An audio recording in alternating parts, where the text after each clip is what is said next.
যে তত্ত্বাবধায়ক সরকার, বর্তমান যে অন্তর্বর্তী সরকার, তারা যেহেতু দলনিরপেক্ষ নন, তারা যেহেতু পক্ষপাত দুষ্ট, জঙ্গিবাদের দোষর, এবং তারা যেহেতু নিজেরা দল করে রাষ্ট্রকে কুক্ষিগত করার প্রচেষ্টায় লিপ্ত আছেন, যেটা গণতন্ত্র বিরোধী, তারা সেটা করতে পারেন না।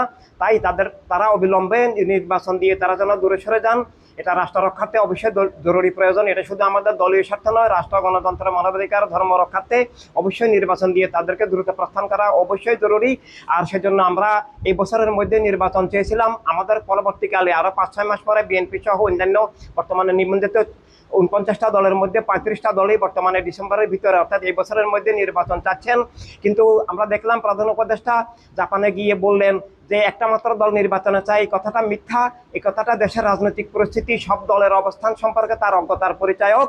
এবং এভাবে তারা এখন আবার এপ্রিলের কথা বলছেন, কিন্তু বাংলাদেশে এপ্রিল মার্চ বর্ষাকাল, অপরদিকে তখন একটা ফসল উঠে আর একটা ফসল বপনের সময় হয়, কৃষিকাজে নিয়োজিত থাকে।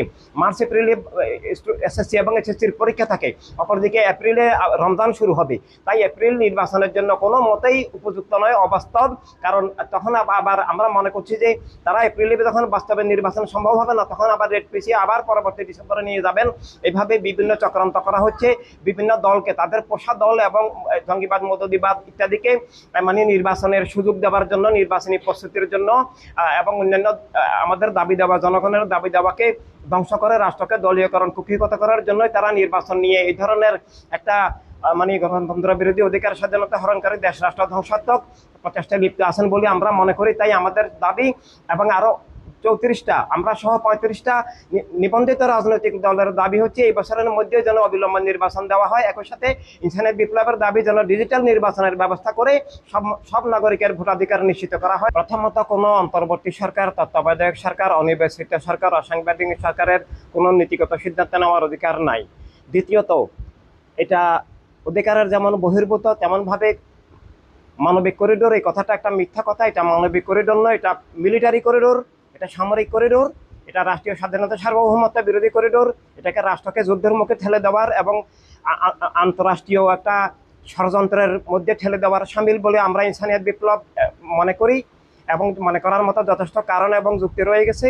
এবং অপরদিকে চট্টগ্রাম বন্দর দেশের প্রাণকেন্দ্র, এবং এটার সাথে রাষ্ট্রীয় স্বাধীনতা, সার্বভৌমত্ব সবকিছু জড়িত, এভাবে দেশের অর্থনীতি জড়িত।